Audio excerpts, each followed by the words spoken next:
So I'm going to do my little clap. Now you can do a clap. Nice. And they always copy me. It must be a musician thing.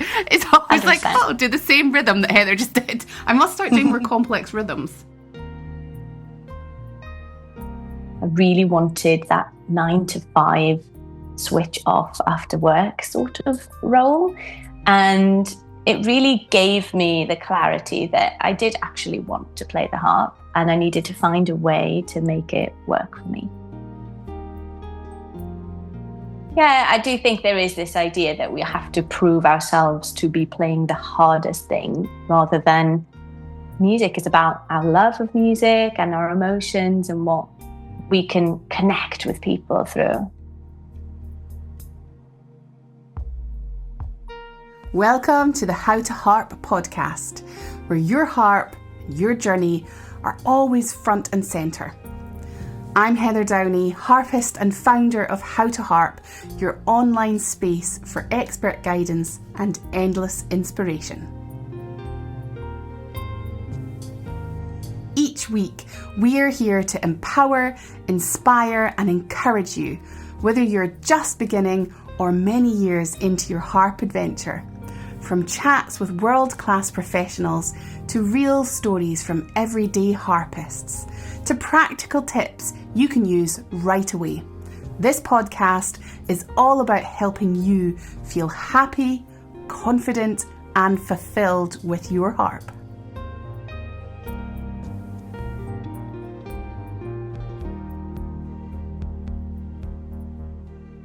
This is episode 35 of the How to Harp podcast, and today I'm joined by the wonderful Welsh harpist Gwenllian Llyr.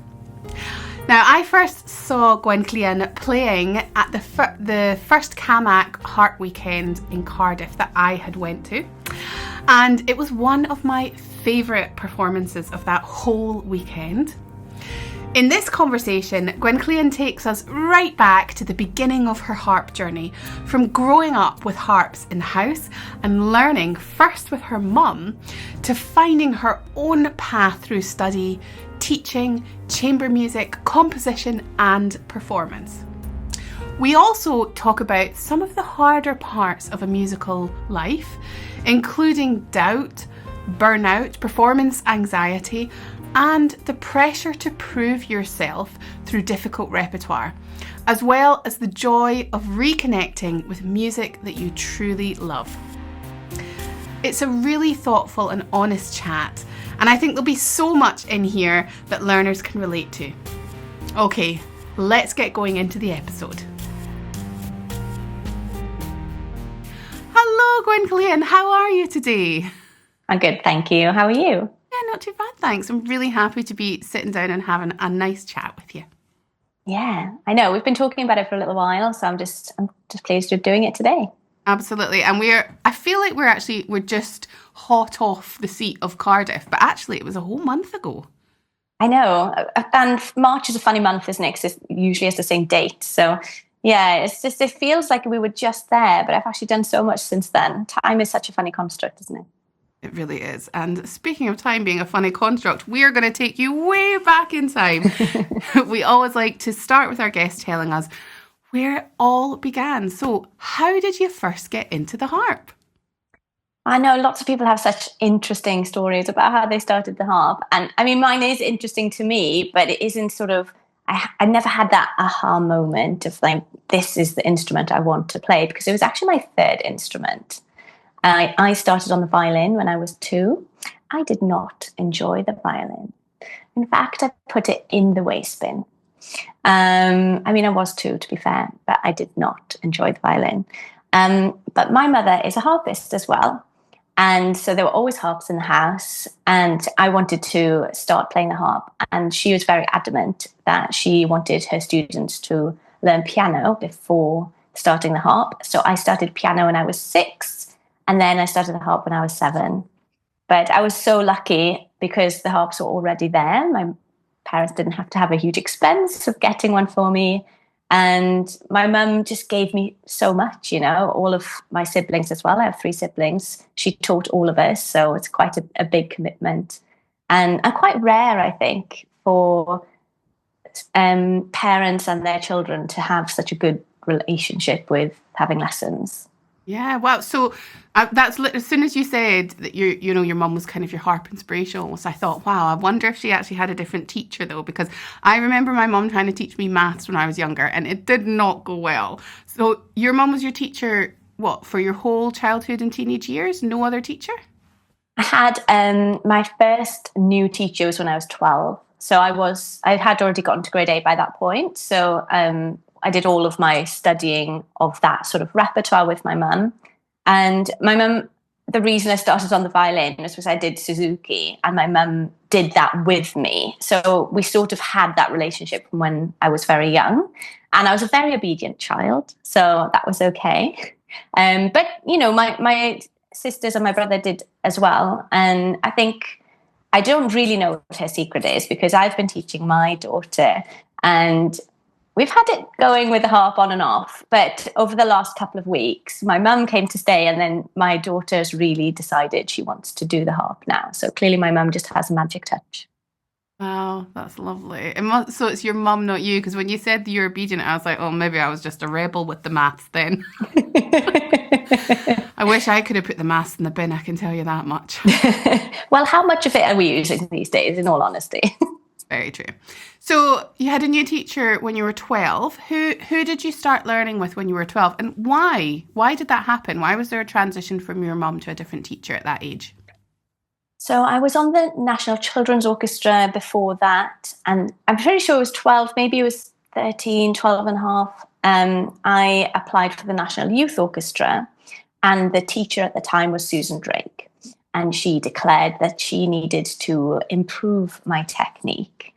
And I mean, I was very fortunate to have her commit to giving me lessons, but I was quite young for the style of lessons I was having with her, to be honest. I found them very hard. She was very strict, and she would come and visit her mother, who lived in St. David's. So she would come and teach me on her way down and then on her way back. And she'd probably give me about 2 hours, and we basically only did technique. And I found it pretty hard. I missed playing music. And also, I mean, 2-hour lesson at that age is really intense. So we continued with that, and I did, my technique did improve, of course. I think I stayed with her until I was about 15. And at this point, I was really struggling in my school. I wasn't very happy. I was on the National Youth Orchestra, and a lot of my friends were in those music schools. And I really wanted to go to one. I really not enjoy my time at my school. And we even went to, I think it was Welsh, we went to visit. And I agreed with my mum that I would finish my GCSEs before I changed, and then I could do my A-levels at a music school. But still, I sort of needed a new teacher. I'm not entirely sure. I can't exactly remember what happened with Susan Drake, but I think perhaps her mother had passed away and she wasn't able to come. So, yes, I approached Cadel Thomas, and she lived in Cowbridge, and she wasn't really doing a lot of teaching at the time. It was before she became head of harp at the Royal Welsh, but she was teaching there for some of the postgrad students. And really, she gave me so much. She really changed my life as a harpist. I wouldn't have done a lot of the things that I did without her encouragement and her support. So I started lessons with her. And when it came time to choose a music college, I knew that I hadn't learned everything from her. So even though I had lots of different offers, I knew I wanted to continue with her. So that's one of the main reasons I went to the Royal Welsh for my undergrad. Wow, amazing. So you're almost talking as if there was no question that you were going to become a harpist. You did this, and then you did this, and then you went to the music school. But, was there a point where you were like, this is what I want to do? Or was it always just there? Like, yeah, this is my life. This is my course. Yeah, that definitely sounded like that was the case, but no, I had very severe doubts, I have to say, when I was probably in sixth form. I was on the National Youth Orchestra for many years, and while it was an amazing experience, I also really struggled with the concept of being in an orchestra setting with, I mean, probably because we were teenagers, it was a stressful environment, and there was quite a lot of bitchiness, I have to say. And I really struggled with the idea that I would be stuck in that sort of environment for the rest of my life. And for my GCSEs and my A levels, I did German, and I really enjoyed languages. Welsh is my first language, and so I really fancied this idea of going to do languages, but I couldn't find a course that would allow me to do both music and languages. So it really, I think even until I accepted my place, I wasn't entirely convinced I was going to continue with music as a career. Wow. But you accepted your place and here you are. I know. I have had some breaks over the years, though. After my undergrad, I knew this wasn't really a break from harp, because I knew I wanted to continue with the harp. But I took a year before I went to do my master's, and I worked and saved money, and that was a really good sort of flavour of what a musician's life could be. I was covering somebody's teaching while she was on maternity, and that was really a good experience for me, understanding how that would feel going into schools, traveling around, and all these types of things. But after my master's, I felt incredibly burnt out. It was an incredible time I had when I was in New York, but it was overwhelming. Particularly because I was planning for the USA International Harp Competition, and really I had no plan past that competition. And after not winning, despite winning a prize, but not winning the whole thing, I really felt like I didn't know what I wanted to do. And I took a big break from playing. I didn't play at all for over a month. I said I wasn't going to sit down at all until I really wanted to play. And that time actually didn't come in a whole month. And so I told myself I was just going to sit down anyway. And then I couldn't stop playing. And I realized I had fallen out of love with just the playing part of it. I had applied very randomly for a job at the Royal Academy of Music in London in the registry office. So not anything to do with playing. I really wanted that 9 to 5 switch off after work sort of role. And it really gave me the clarity that I did actually want to play the harp, and I needed to find a way to make it work for me. That's really interesting to hear about, almost a setback, right, from the competition, and then a struggle. And these kind of things, I think, are things that a lot of our listeners can really relate to, and often feel guilty about. Sometimes I feel like I don't want to play the harp, and sometimes there's a real guilt that comes with that. So I'd be interested in hearing just a little bit more about how you made that decision to sit down at the harp, just because I know that some of our listeners will be able to relate to that feeling of like, I don't want to play the harp, I'm not going to sit down until I want to, and that feeling maybe not coming. And what was it that made you say, okay, I'll just have to sit down and do it anyway?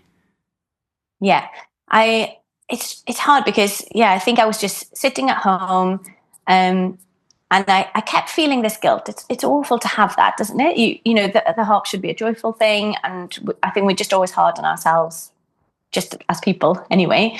And I think what happened to me was that I was looking at playing something new, and for me, hopefully for a lot of people, learning new piece is so fun.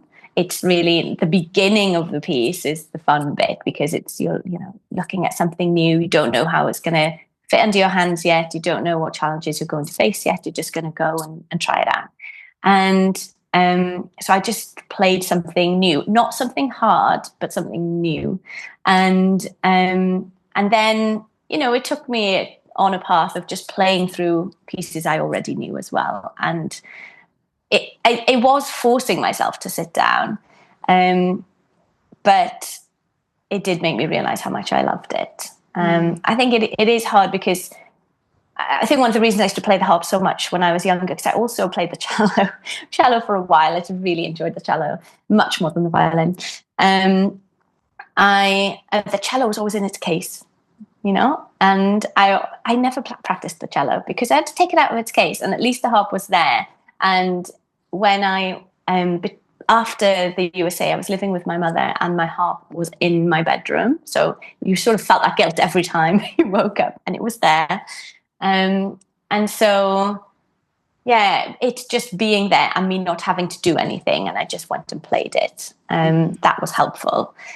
When I moved to London shortly after to start my new job, also I lived in a studio apartment and had my harp right there. And now it gave me a little bit more sort of freedom to... I definitely didn't have to do this for work. So I didn't feel as much pressure to play it. Yeah, of course. And you mentioned something there that I think is really interesting. You said that you went to the harp and you played a new piece, but not something hard. And I just wonder if you can relate to this, because me and William, just bring William into the conversation, even though he's not on screen, we have this conversation a lot. So I studied harp like I studied with teachers as a teen. I didn't start as young as you, but I studied with teachers as I was a teenager, and went and studied at university, and then went and did a postgraduate. And there's this kind of thing that I have every time I'm playing the harp or certainly preparing for a concert, and I still have this now, even though I'm now aware of it, of I have to play something hard. I have to play something that shows what the harp can do. And it's a real pressure that I still am kind of grappling with. And Willie says, Heather, just play something that you enjoy playing, that you think people will connect with, and don't worry about how hard or not hard it is. And I'm like, yeah, but I'm the head of harp at the conservatoire, and if people are seeing me performing, they expect to see this and da. And I think that when you come through a real formal education, I think that's a hard thing to let go, or I'm finding it hard to let go. And I'm 40 this year, and I'm struggling with this. So I'm just wondering if you can relate to that, and if you can speak into that a little. Oh yeah, 100%. And I've talked to a lot of people about that across the years. I remember my friend Gwenllian saying it so much about pieces that were on the ABRSM syllabus not being considered worthy enough of playing outside of those settings. As a sort of professional person, one piece that she particularly loved was the Nocturne by Glinka, grade 7 apparently. But, how many people doing grade 7 really play that piece the way a professional could play it? And again, like you say, it's about the music, about connecting with the music. I went to a Sinead Williams concert recently, and she wasn't just playing hard pieces. She was playing a variety of things that would give an insight to John Thomas's life, and also just her connection with music and to poetry. It was a really lovely recital. And yeah, I do agree that people have this idea that they have to prove themselves over and over. And this was a huge part when I went to the USA competition the first time. I think it was the first time, I played Jazz Band by Llyr. And one of the jury members said, that's not hard enough. You can't play that in an international competition, in a free choice program. And I said, well, when Emmanuel Cesson won, he played Au Matin by Llyr. And, he won. I really feel like it's about what you bring to the program. Especially for something like the USA competition, the first 2 rounds are usually extremely heavy. There were so many hard pieces. We had Bach, we had, sonatas. They were very intense. And sometimes it's nice to have a program that shows a different aspect and something, again, that you love. And I remember from that competition how exhausting the heat was, and sort of changing between this air-conditioned environment to the heat, to the air conditioning, back and forth, from the house to the garage, to the car, to the outside, back into another building. Even just that, I found really exhausting on my body. So I was very aware that if I got to the 3rd round, I needed something that I could physically play. Yeah, I do think there is this idea that we have to prove ourselves to be playing the hardest thing rather than music is about our love of music and our emotions and what we can connect with people through. Mm. Yeah, absolutely. Have to remind ourselves of that. So let's do that right now and listen to some amazing music from you. You've sent us some lovely clips to share. So we'll listen to the first one. You can tell us why you've picked it and what this piece means to you.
Beautiful. What is the piece first, actually? It's called Lost at Sea, and it's one of my new book, The Curved Path. And I've just been working on some of these pieces for so long. As you might know, I have a few other pieces that I have already published, and that was quite a big deal for me, to feel confident in my writing enough to publish. And those are sort of more advanced. And I've been writing for so long, and usually for my students, they inspire me. And a lot of the pieces I write have a little bit of a technical aspect to each of them. But I wanted to publish a collection of these all together because all of the other things I've published are single pieces in their own right. And this is sort of more for intermediate students who are just wanting to have something fun to play. I find I teach a lot of adults, and whilst they obviously are making progress, it's often not as sort of acute as a lot of younger students. And so you can sort of run out of the kind of level that they're at and that they enjoy playing. So, as adults as well, we have loads of other commitments that are sometimes meaning we don't have a lot of time to practice. So we're not maybe moving on in our level, but that you still want to play something new. So I think you can't really ever have too many options of fun harp pieces to play. So I haven't quite put the final touches on the very last piece, but the book will be available soon, and I'm just really excited to be able to share more music with the world. Amazing. That is so, so exciting. We can't wait to get our hands on that for sure. Now, you have mentioned a little bit about the kind of you coming into your career. But one of the questions I just want to really quickly zip back to before we talk a bit more about your career, just back to your childhood. I think it's really interesting to hear about what music was around you growing up. Like, what were you listening to in the house? Not what you were playing, but what music was happening around you? What was it the radio? Did your parents play records? Was it all your mum's playing? What were you listening to? It's hard to say, because I'm trying to think. I grew up in a Welsh language household. So I was recently at a quiz with some mum friends, and they were listening to all these pieces, and I honestly did not know them. I would say that my musical knowledge is relatively narrow. And there were lots of sort of, there's a lot of Welsh language music out there. Obviously, there would be children's one, but there's a lot of the folk scene is very active and very vibrant. And one of my uncles used to be in a band, and so whenever we'd go and see them, there would always be his music that we'd hear. I did listen to a lot of kind of classical music with my mum. She had a lot of students, and I'd go to those kinds of concerts. My mum used to teach with a lot of others on kind of Welsh harp courses, and so I'd go to those concerts. I really feel like though that's really where my music was growing in sort of classical music rather than sort of pop music or anything like that. If we had ever had music on in the car, it would always be the Welsh radio. Okay. So sort of limited.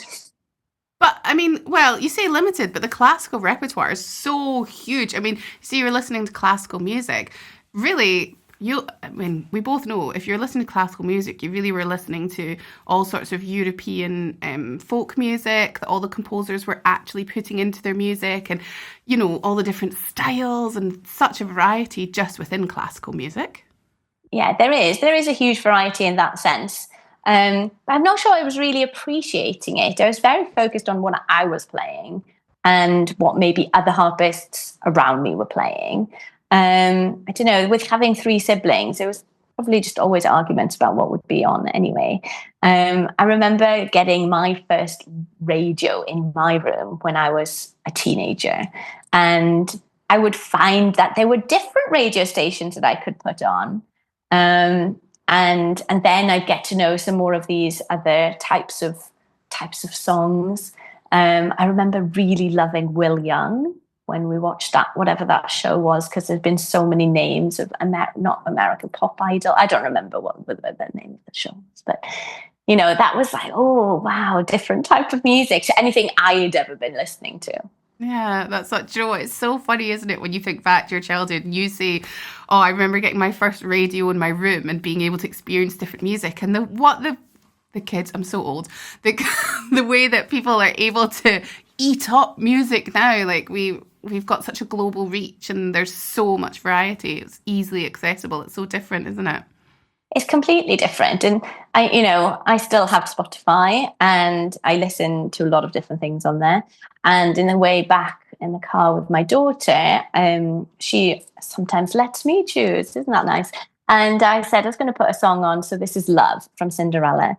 And, she said, oh, I don't remember that. And I said, well, I know this film inside out because it was one of the only films we had as children. And she just could not grasp that concept that we have Disney Plus or whatever. You can just watch whatever you fancy that day. We had the VHS of Cinderella and it was worn out because we watched it so many times, you know? Yeah, absolutely. I know. It's so funny you should say that because we had the VHS as well, obviously, and we had this copy of The Aristocrats growing up, which I loved. Brilliant music in that as well, actually. But I remember that there was this bit where the old man was going up the stairs, and I didn't realise this, but there was obviously like a little dink in the tape, and so on the stairs he goes up the stairs, nincompoop, and I always thought this was hilarious and actually part of the video, but it wasn't. It was just because our video was skipping. Oh, it's funny, like watching back or thinking back about these things. And if you watch them again, you'd think, why did I love that so much? But, No, it's funny. Okay, so let's talk about your career now. So you talked a little bit about not wanting to be part of the orchestra. And it's funny, isn't it? I think when you start a career, you start studying, you think, well, if I'm going to be a harpist, I have to be in an orchestra. Or maybe for me, I was like, if I'm going to be a harpist, I have to be in a folk group. I studied folk harp. And then you start to realise, actually, there's a whole host of different things you can do in your career as a harpist. So what have you found works for you in a career? What do you enjoy doing as part of your whole-rounded career? Yeah, I do a lot of different things. I mean, teaching is a huge part of my career, and I've been teaching since I was 16. And that's probably one of the reasons that I started to become inspired to write, because of the timing of that, because I was in school and having to write for A-levels. I had access to, Sibelius software, which was quite new at the time. And I also was really lucky on the National Youth Orchestra. You could have lessons with the composers in residence as well. So I had lessons with Paul Patterson, who was very much a huge part of creation of Sibelius and taught me all these shortcuts and so there's so many things along your life that shape what you're able to do. So I started writing all the way back then, being for my students, and now I have at the moment probably about 32 students, I think. I have a new one starting tonight. And it's just, I love seeing how they progress. And every student is so unique, just like people. There isn't even just things like, my students say, oh, well, how do you know what is the right fingering? And I very strongly disagree that there is only one right fingering. It's very dependent on the person. Yes, yeah, on the music as well. I remember when I was in the USA competition, I was lodging with a family, and they also had another harpist who happened to be the winner the first time, Agnès Clement. And we talked about fingering even then. It's not about what comes easiest necessarily. It depends really on the person, but it's about what brings the music out. And so it's one of the reasons I don't tend to put so many fingerings in my music either, because I'll have two students who are very, very different. I won't give them the same fingerings in that. So yeah, teaching is a huge part of my career, and I just love it so much. Don't you think people are, I love people. And I think that's why I love teaching. Like, I would be quite happy. In fact, one of my best holidays that me and William have had was in this Greek island called Idra, where there's no cars. You only can walk or take a donkey. And wow. It was really amazing. And we spent the whole day, one day, just sitting in one cafe on the front of the pier, at the dock, and just watching people. And it was one of the best days. People are just fascinating, aren't they? They're amazing. Yeah. And I think, now as well, so many people are just always behind their screens that we're losing touch with people just as people. They're this. We like to label, and that doesn't really help our situation, the peace situation generally. But yeah, people, they're just like us. They might look different. They're not. People are just, they have their own interests, and they're so interesting if people just, actually had conversations. But yeah, I think that's, again, one of the reasons I love teaching. You get to, especially with my adults, you get to really know their lives and what brought them to the harp, and the challenges that they face, and trying to overcome them together, and just make sure that you're finding ways to keep the music alive. Yeah. It's always interesting. Yeah, it's amazing. And I've had the great pleasure of getting to know you a little bit better recently, which has been great fun, great crack. And I feel like you'll resonate with this. One of the things that I think about teaching is that it's a great honor. I feel like really honored to be able to, music lets people into a different part almost in your life. And when you explore music with someone on that level, it's so amazing to be able to experience that with another person. It's such an honor to help guide them. Can you talk into that a little bit more in your teaching? Because I know you'll resonate with it. Yeah, I think that it shows a lot in the sort of pieces that people connect with as well. That there can be so many fun pieces that just don't do it for people. And you never know what that's going to be that really brings them to another level, not just as a harpist and their capabilities, but musically, what it can make them kind of connect with the world as well. And so many of these pieces have such interesting histories as well, and it can just really broaden somebody's idea of what music means to them, thinking about how historically it would have been played or where, and the connections and composers and things like that. I never really thought of myself as somebody that enjoyed history, but maybe I just didn't have teachers that instilled that in me, in history specifically. But yeah, it's just so interesting to see imagine how these pieces would have been originally played, and how that can really bring the music to another dimension in you. Absolutely. That's amazing. So teaching, a really big important part of your career just now, but not the only part, right? So what else have you got going on? Oh, just so many things. Obviously, I'm writing music and have very little time to do that. I wish I could spend more time doing that, to be honest. But over the last few years, I've been playing with Sirius Chow, flautist. And it's funny because we actually didn't know each other before. I just emailed him out of the blue and I just said, I really want to play more chamber music. When I was in New York, I did loads of chamber music. And then when I moved to London, I really didn't know anybody well enough to be able to say, oh, shall we just play together? And also, you never really know somebody's level, which sounds silly, but, you know, you have to have some sort of parity. And he was on the City Music Foundation scheme as well. And so, yeah, it was just, I just emailed him and it just worked. And I think we were so lucky because with chamber music, there are so many elements to the relationship to be able to make it work apart from just level. And musically, we're just so connected. So we commissioned a new piece thanks to the UK Harp Association. They gave us funding to commission a new piece for flute and harp. And we've had so much fun working on it with the composer. We recently did the world premiere and we're going to Toronto in the summer so that we can perform it at the World Harp Congress. And I'm just really enjoying working with him and exploring the flute and harp repertoire a bit more, because even though I did a lot of chamber music when I was in New York, it wasn't really flute and harp. I did do ensembles with flute, but not just flute and harp. So this was, really interesting. Amazing. And I had the great pleasure of hearing that world premiere. And it was absolutely fantastic, phenomenal playing. Do you guys have plans to record that?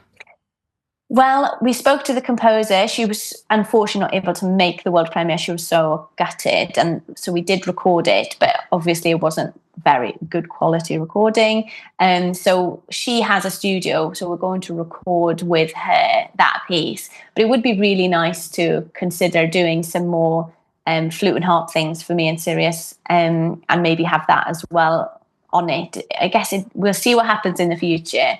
And whenever we do concerts, people are always asking about whether they're recordings of what we've played. So the other piece that people really enjoyed in the concert was Taheki by Gareth Farr, which he's a composer from New Zealand. And I heard this piece when I was at Juilliard studying, and I just fell in love with it. I'm very, very into imagery and music, and I think it's really such an easy way to bring music to new audiences. If you can just put that idea in their heads of what they're listening to before, that, you know, what emotion they might be looking to find, or anything that inspires them.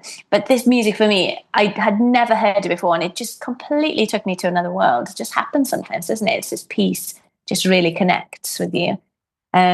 So it would be really nice to record that, but it's very, very difficult, that piece. So we only played one movement in the concert because, unfortunately, at the World Harp Congress, the slots for performing is so short, and that piece is 15 minutes by itself. So we opted just to do one of the movements. But it is, you know, if you ever get another chance to hear the whole piece, it is fantastic. Amazing. So we need to watch this space then, and you'll let us know if you guys do have any releases, and we'll let the whole community know. Oh, yeah, definitely. Amazing.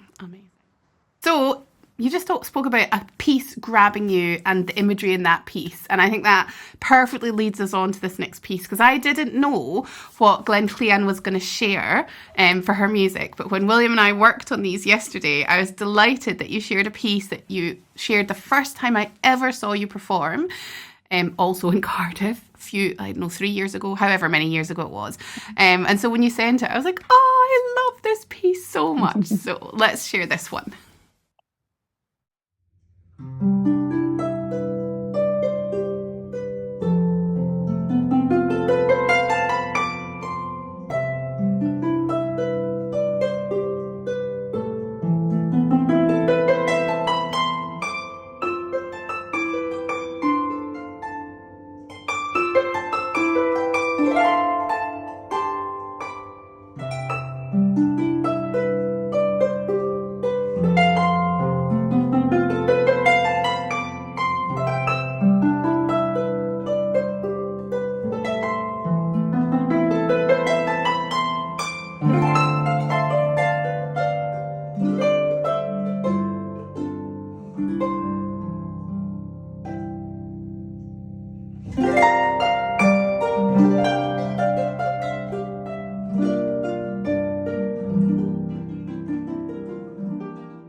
Amazing. Tell us all about it. Okay, I love this piece so much as well. It's called Ar Drywydd Glas y Dorlan, or In Search of the Kingfisher. And Sue Rothstein wrote it for me, which is such an honour. And she is such an inspiration for me as well for publishing my music, to be honest, because she has published so many things. And it really just gave me that idea that I could do it too, you know.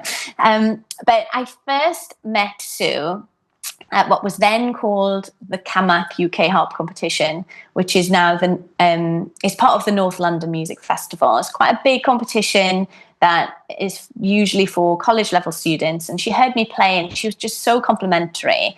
And this was, I think it was in 2012 that I won, but she had heard me before and she'd given me one of her pieces, which was the Dream Studies.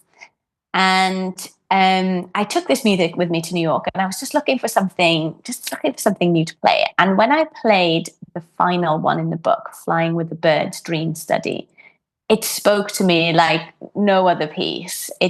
I dreamt so many times as a child of flying. I've told so many people, if ever I had a superpower, I would want to fly. And I used to dream all the time about flying down the stairs. I just remembered it so vividly.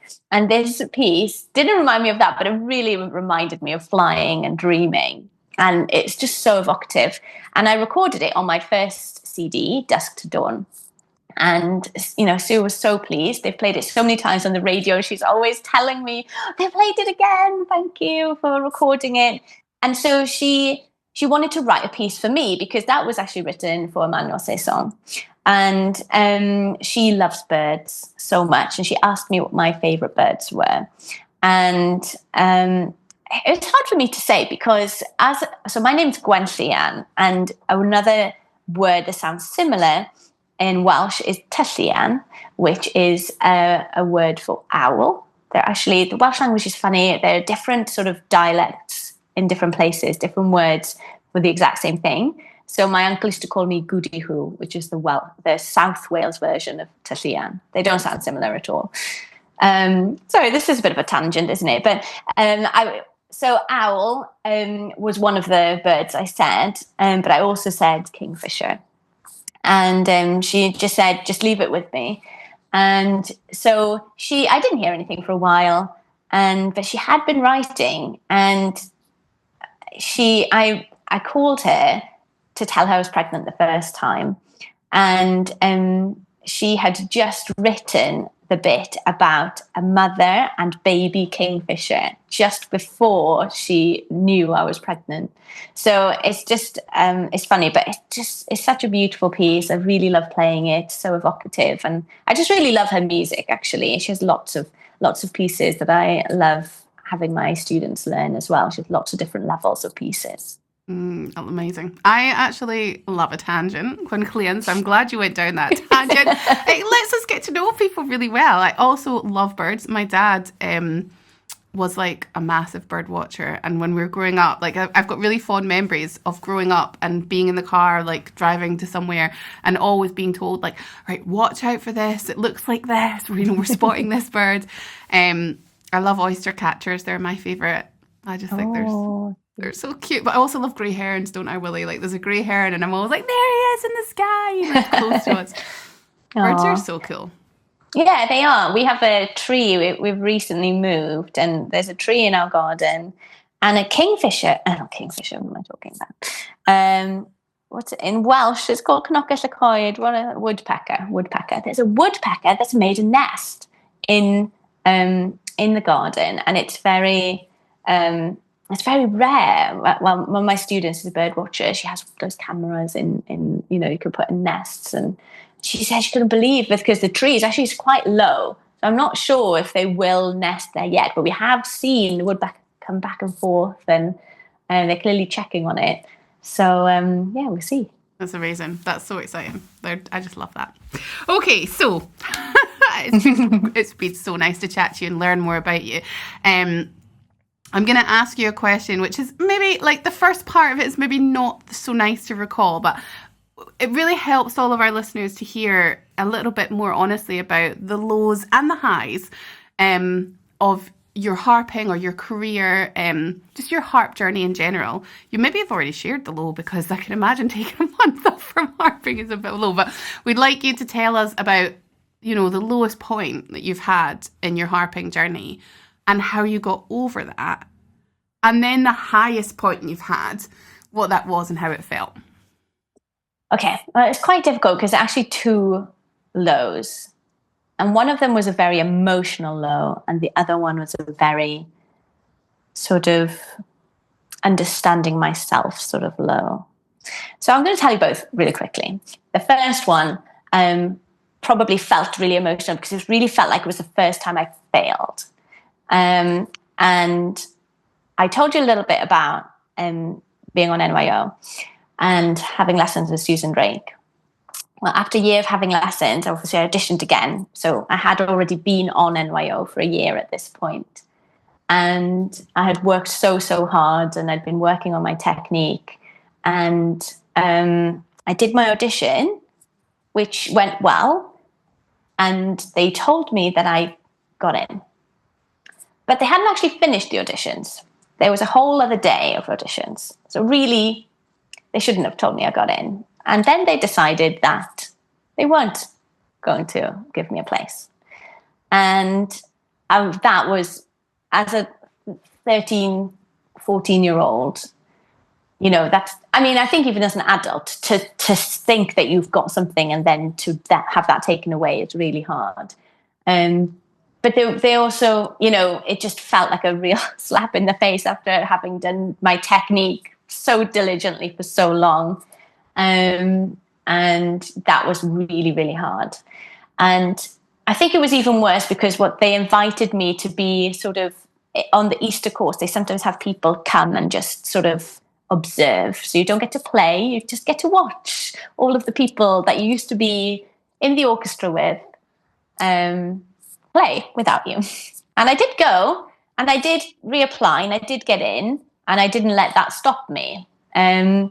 But I think it made the relationship with my teacher at the time quite difficult because it was her decision as well. And they told me I got in, and I found that really difficult to overcome. But I knew that I was a very capable harpist, and I wanted to prove that I was good enough to be on the National Youth Orchestra. And, I got in and I still had some great experiences on that orchestra. But it did sort of really strike me. And maybe that was, even though I was older when I was thinking, do I really like this environment? It did really give me ideas of, how fickle the industry can be. You can easily just not be in anymore. So that was one. And the other one, I had struggled a bit with performance anxiety, and I've had so many fantastic resources on this later on. When I was in my third year of my undergrad, I went to Aspen Music Festival. Absolutely fantastic experience. But this is where I sort of realized that I was really struggling with it. And my fourth year, I won the concerto trials at the Royal Welsh, which meant that I got to play my concerto at St David's Hall in Cardiff with the Symphony Orchestra, which is the Gina Sarah Harp Concerto. And I worked so hard on it. I loved the piece so much. And it was just before I was about to go on stage, and the conductor was there. And I said, I don't think I can do it. I just felt like I just really did not think I could go out. I was so nervous. And the conductor's face was a bit panicked. And I did. I went out, and the Gina Sarah Harp Concerto has a very little introduction at the start. And as soon as the music started, I was into it. I was ready, and I really enjoyed the performance. But I realized that this was something I really needed to get a handle on. And when I was at the Juilliard School, I did some hypnotherapy. I also did a course specific on performance anxiety with Noah Kageyama, who's a bulletproof musician. Yes, we've had him as a guest. He's brilliant. Really? Yeah. Oh, I know. Yeah. So these it has helped me so much. But honestly, just as I grew older and also, had my children, I realized I flipped the way I thought about it a lot more as well. That I got to do this. I think I heard you speak about this recently as well. I get to do this, and I get to share my music. I've also dispensed with this idea that I have to play from memory. I know a lot of harpists feel like, we should be playing from memory. And I know a lot of students, because one of my many roles is a head of year at the Royal Academy, where I'm a pastoral tutor for all of the undergrads in year 3. And I know a lot of them really struggle with that, from this idea of this pressure for some instruments of playing from memory. And I've just said to myself, I'm not going to play from memory. I do not sleep well. I cannot convert those memories. I know that is a big source of my performance anxiety. So finding ways to think, okay, I have to know this piece by a certain amount of time, planning that preparation better so that I can tell myself in the moment that I am ready and that I know what I'm doing. And having had kids, not being able to have time to stress about it as much, because I just, if I want to go and do my performance, I've got to just go and do it, and I get to do it. That has really flipped my sort of mindset on it as well. Amazing. Yeah, it really helps. And how about the high point, highest of your career? Well, it's funny because, that moment in that concerto in St David's Hall, when I pushed through, I mean, it was sort of euphoric, that feeling, that performance. I haven't done so many concertos with orchestra that it feels like, oh, it's just another day. And doing that, and knowing that I put everything into that performance, it was really, a great moment. I've had so many fun concerts. In the first Harp weekend in Cardiff, my student was invited to play with me, and I think just seeing her working so hard towards that, and then being able to share the stage together, that was a really special moment as well. That's lovely. That's really lovely. Okay, so we've got the excellent joy of having you as a guest tutor in the How to Harp membership, sharing a concert with us and sharing a workshop. Can you tell us a little bit about what you're going to be sharing with us? Yeah, so one of the things I haven't talked about is that I do a lot of weddings. I love doing weddings because I can fit them around my other commitments, and you get to be part of people's happiest day, So I want to share a little bit about that. And also some of the pieces. I'm going to play some of my pieces. One of my most popular pieces is Strawberry Moon, so I'll definitely be playing that one. I'm hoping to also play some John Thomas. I have a couple in mind, so I have to finalize exactly which one. I mean, we've just had his 200th anniversary, and his music is really good, and we sort of dismiss it as just this sort of, oh, it's Welsh things or things I might have played when I was growing up. So I just would love to bring some of his music. I did record one of his pieces on my second CD, so just a mix of things. I love that we can have a concert that isn't just, oh, it's just classical music or it's just this. So it's going to be just a mix of some of my favorite pieces to play. How exciting. Amazing. We can't wait. And maybe you could, this is how we finish everything. The dogs are barking a little bit in the background. This is the postman. The postman. We'll just keep going because this is the very last question, and all of the How to Harp members are used to hearing our dogs. So we love to always finish by asking this question to all our guests, and it is a hard one to answer, but we're going to go for it anyway. The majority of our listeners are harp learners, lots of them adults. So if you could give one piece of advice to our listeners out there, to harp learners, what would that be? I think I would say to play something you love, because sometimes we have this pressure. It might be by someone else, but usually ourselves, that, oh, we need to be playing this type of music. or I won't be considered a harpist unless I've learned this piece. So you should always play something that you really love, because firstly, you'll learn it better, and hopefully you'll then continue to play it. I think it's always important that you have a piece that you can just play for yourself or for somebody else to sort of show what you can do on the harp. So yeah, play something you love because you'll enjoy the most. Amazing. Absolutely perfect advice. Gwenllian, thank you so much for sitting down with me today. It was a pleasure to spend time with you as always. Yeah, I really enjoyed it too. It was so nice to chat.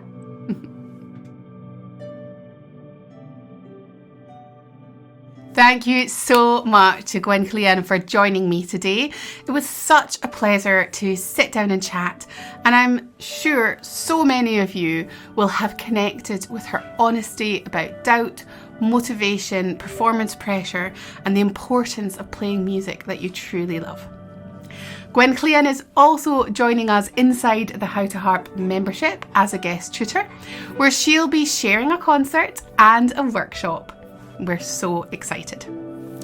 Next week on the podcast, we have our Harpy tutor chat with Angela and myself, where we'll be talking all about learning music theory as a harpist.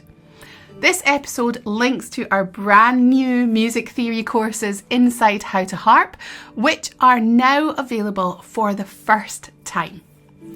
The courses cover traditional music theory taught in a clear, engaging and structured way across 26 weeks of interactive lessons. Now, our early bird offer is currently available, which means our courses are 40% off, the lowest price that they will ever be. So if theory is something that you'd like to feel more confident with, now is the best time to take a look. We even have a 0% interest payment plan. You can find the link in the description. Now, if you enjoyed this episode, please don't forget to follow or subscribe so you don't miss any future conversations. And feel free to share the podcast with another harpist who might enjoy it too. Thanks so much for listening, and I'll see you next week.